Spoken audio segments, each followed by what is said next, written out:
Hello students, welcome to my YouTube channel Sahaj classes.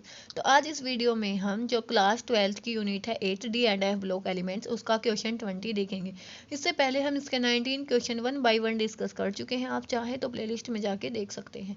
तो इस question में हमसे क्या पूछा गया है, compare the chemistry of actinoids with that of lanthanoid with special reference to. हमें बतानी है एक्टिनोइड्स की केमिस्ट्री किसके साथ, लेंथेनोइड्स के साथ, किस किस के बेसिस पे, इलेक्ट्रॉनिक कॉन्फ़िगरेशन के बेसिस पे, ऑक्सीडेशन स्टेट के बेसिस पे, एटॉमिक एंड आयनिक साइज के बेसिस पे एंड केमिकल रिएक्टिविटी के बेसिस पे। तो सबसे पहले हम बात करते हैं इलेक्ट्रॉनिक कॉन्फ़िगरेशन की, कि जब लेंथेनोइड्स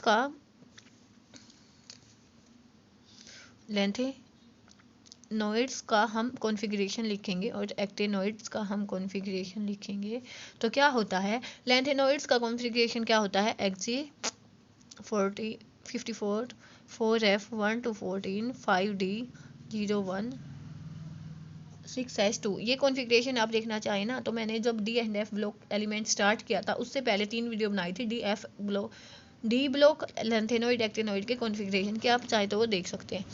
तो ये हो गया अपना इतना। और जब इसकी कॉन्फ़िगरेशन की बात आती है तो Rn 86 5f 0 to 14 60 01 and 7s2। ठीक है, तो ये हो जाएगा अपना क्या, actinides 1 to 14।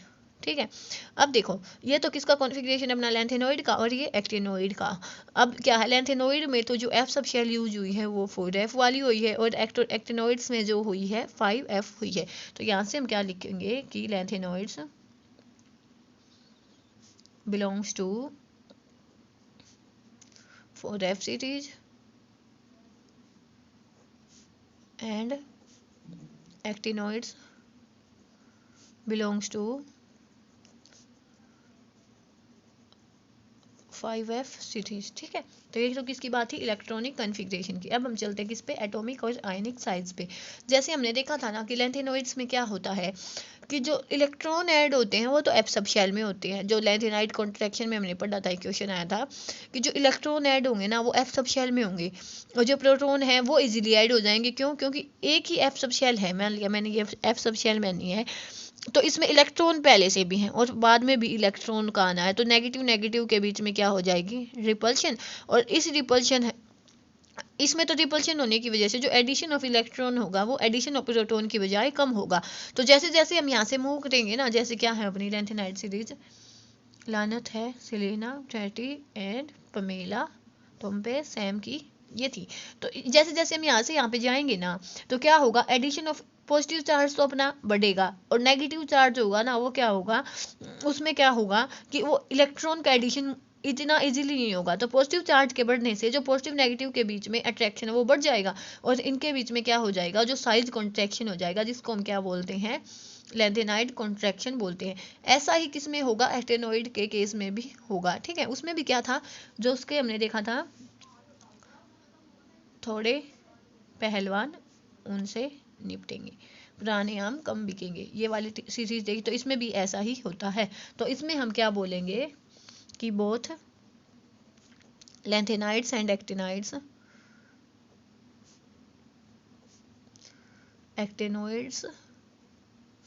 Show decrease in size of atoms in +3 oxidation state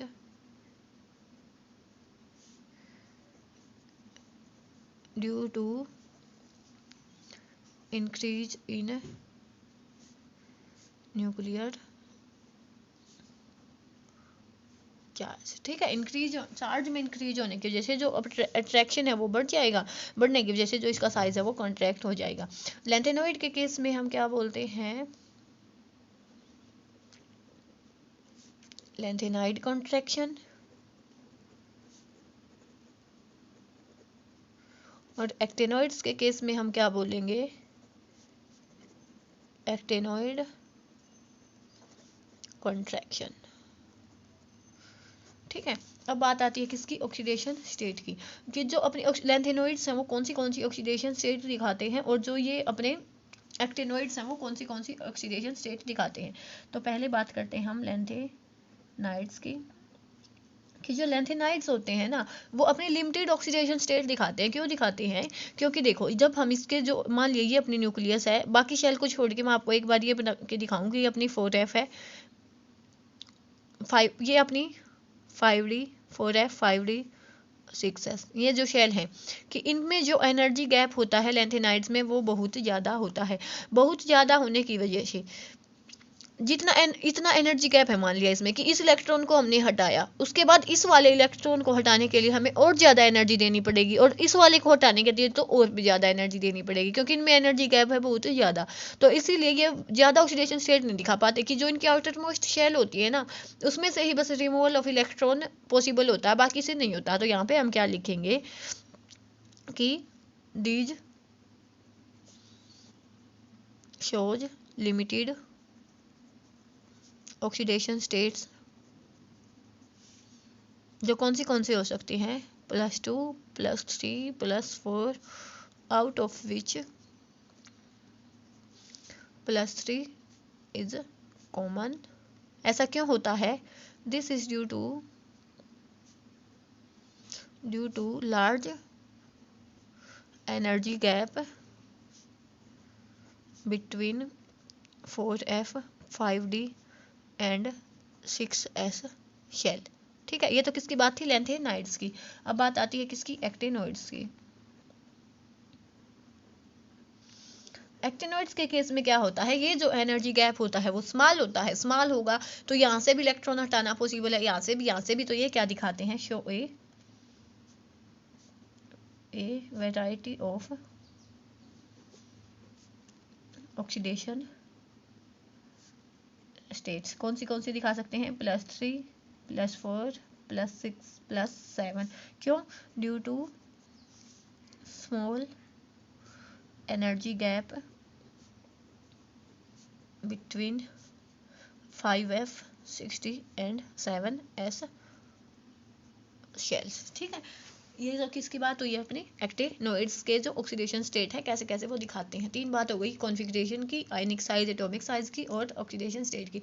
अब हम चलते हैं कि इसकी जो केमिकल रिएक्टिविटी होती है वो कैसे होती है। तो देखो केमिकल रिएक्टिविटी हम यहाँ पे वो बना लेते हैं, एक साइड लिखते हैं हम क्या? लैंथेनाइड्स, इस साइड हो गए अपने एक्टिनाइड्स। तो देखो जो अपने लैंथेनाइड्स होते हैं ना वो क्यों होते हैं? लेस रिएक्टिव होते हैं। क्यों? क्योंकि जो इनके इलेक्ट्रॉन्स होते हैं वो इजीली अवेलेबल नहीं होते बॉन्डिंग में। क्यों? जैसे हमने यहाँ पे देखा था, देखो यहाँ पे देखा था, इसमें क्या था कि जो इसकी शेल्स के बीच में गैप इतना जाता है कि जो इसके इलेक्ट्रॉन्स होते हैं वो न्यूक्लियस की साइड में बाइंड होते हैं और जो बॉन्डिंग के लिए इतने इजीली अवेलेबल नहीं होते। तो क्या लिखेंगे हम यहाँ पे? लेस रिएक्टिव, ये होंगे मोर रिएक्टिव। ठीक है, यहाँ पे क्या होंगे? Less ability to form complexes, क्यों? क्योंकि जो इलेक्ट्रॉन्स है इसके वो अवेलेबल ही नहीं है बॉन्डिंग के लिए, due to unavailability of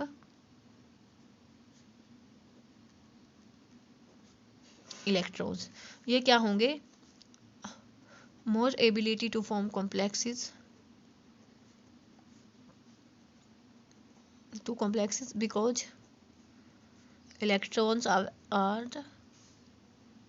available for bonding।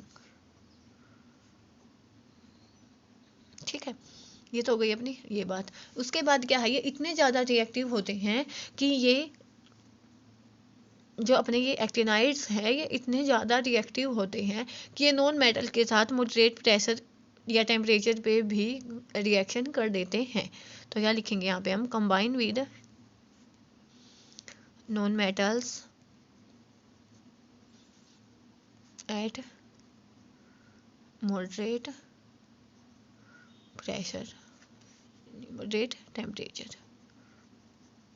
ठीक है, और ये क्या होते हैं कि जब हम इनकी एसिड्स के साथ रिएक्शन करवाते हैं तो ये हमें क्या देते हैं? H2 गैस देते हैं। तो इतना काफ़ी है इसकी केमिकल रिएक्टिविटी में।